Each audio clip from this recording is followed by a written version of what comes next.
I'm Corbett Wall with DV Auction, here with your feeder flash for Thursday, August the 8th, sponsored entirely by DV Auction.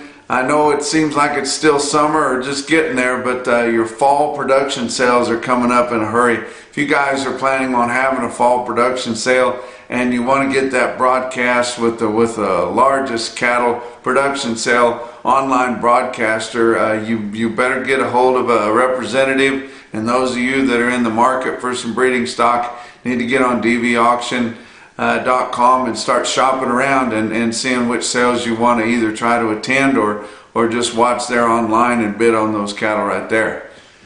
Packer psychology was going rampant middle of the week here this week, and you guys kind of know what I'm talking about. They're going out and talking and saying, oh no, we're not going to be able to give you an extra $1 this week. You guys should have got that $1 last week when you had the opportunity, which they very well knew that. But and making like that they don't need any cattle. One packer's completely full and they're only scheduling for 3 weeks out. Another one doesn't need but one load here or one load there. But anyway, however much of that you guys believe, it's kind of a broken record. It just kind of depends. Last week they come out and there was no secret that they were aggressive looking for cattle. The basis jumpers ruined that. Guys come in this week kind of feeling a little bit better, but it doesn't appear that it's going to be that way. Nobody really feels confident enough to push the market. We are getting the fully steady market already in the northern plains, and it's a little dribble there in the southern plains at fully steady or top of last week's price range, but it just doesn't have the feel like they're going to be able to push it any farther. And of course we did have a little bit of dab of support on the board for Wednesday, but that just kind of means it's probably going to be lower on Thursday. But let's look at this board. August live cattle up 47 cents on Wednesday to end the day at 107.60. So it's going to be a good basis wherever that cash market is. October up 22 cents. It's all the way down at 106.45 now. So that doesn't really bode well as we go through and for out front sales. But August feeder cattle down 42 cents on Wednesday at 139.55. September down 7 cents at 139.37. I mentioned we have had a little bit of fat cattle trade. Iowa confirmed about 2,800 head, mostly at 185 dressed, and that was the steady with most of last week's dress sales there. Nebraska 4,100 head, 114 and 185, kind of evenly split there. Again, that's fully steady. But we don't ever see them asking for any more. You're not going to get anything unless you ask for it, and you don't see a whole lot of pricings being well up there. You just see the packers coming and kind of with a gift offering the steady money. But did actually see a few loads in Texas trading dressed, which you don't normally see that, and if you do it's not normally reported there. But 185 in Texas dress, they must have been pretty fancy rig. But if you look at that, if those cattle dressed at all, that would be $3 to $5 higher than the live price that we've been working with at 111 in the southern plains. But like I said, probably just a stick out deal of some really high quality cattle, because these packers are having a hard time filling those needs for a lot of primes and things like that. Back there a few months ago and for the last couple of years actually, the cattle have been grading so astronomically good that they've kind of got used to having a lot of those primes to market, or high choice and things like that. But it's kind of getting back to where it used to be, and just not as much of that rolling around. So the packers are aggressively seeking those kinds of cattle.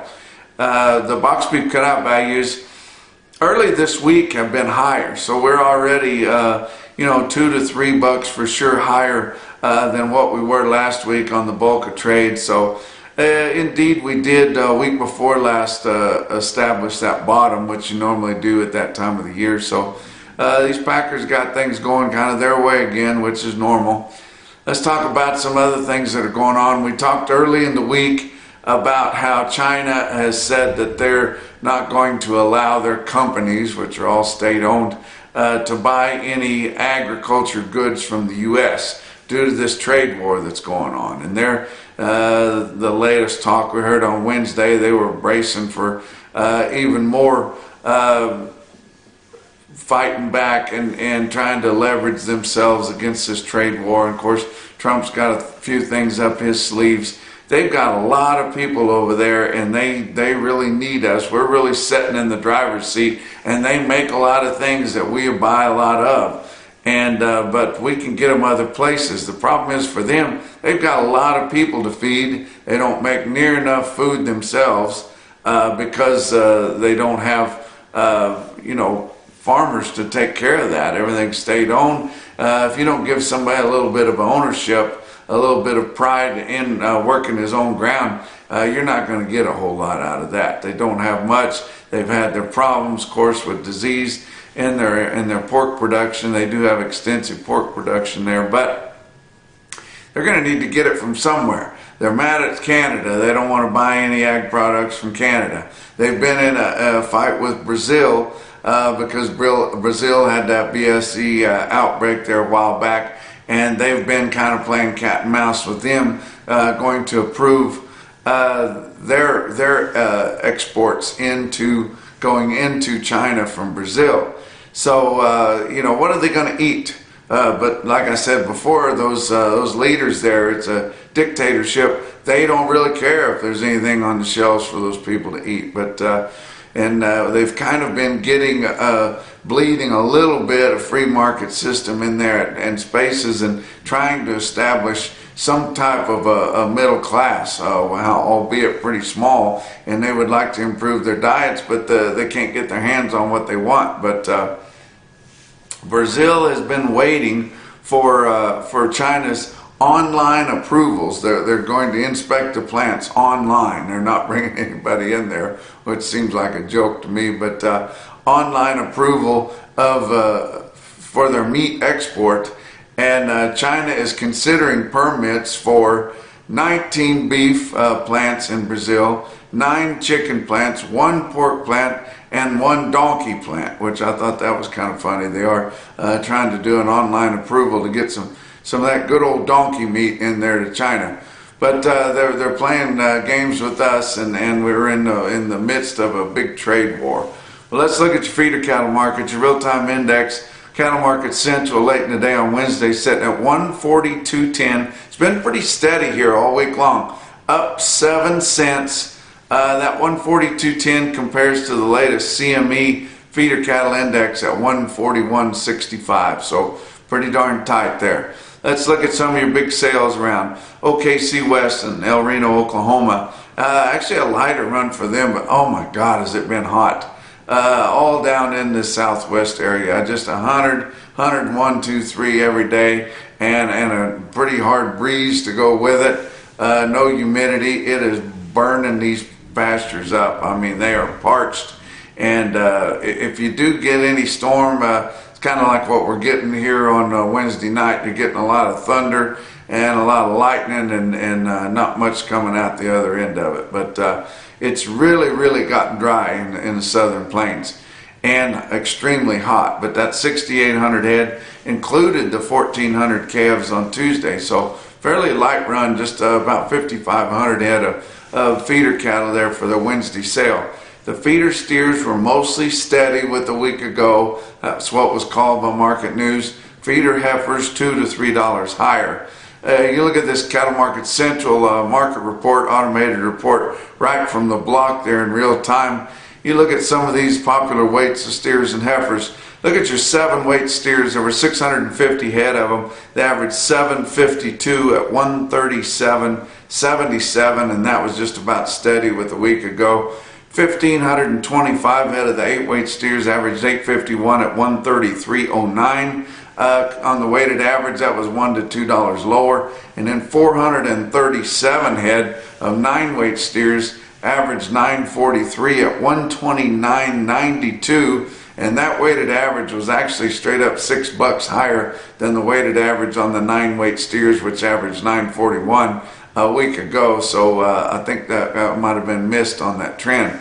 But look at the heifers. 682 head of 6-weight heifers, averaged 658 at 132.31, about steady with a week ago. 735 head of 7-weight heifers, averaged 737 at 131.14, about a buck higher. And 458 head of the big 8-weight heifers, averaged 123.75 on the price, and that weighted average price was $2 to $3 lower than the same sale a week ago. Let's talk about a sale I've never talked about before. Got a message from Dean Williams from Athens, Tennessee, the Athens stockyards there, which is the biggest stockyards in Tennessee, on their weekly video auction. Had a stick out sale. The Boyd Reynolds cattle had a load of home raised black steers there, long time weaned, 700 pounds, $149.80. So that's an awful good price on the Athens stockyards in Athens, Tennessee weekly video auction. I'd like to invite them to be a part of Cattle Market Central. I'd like to talk about that sale a lot more. A sale we've just gotten on Cattle Market Central, and proud to talk about Stockman's Livestock in Yankton, South Dakota. Tickled to death because we're getting the fat cattle sales on Tuesday, which were kind of steady strong, mostly from 114 to 119, and some of those higher ups kind of drug-free type cattle.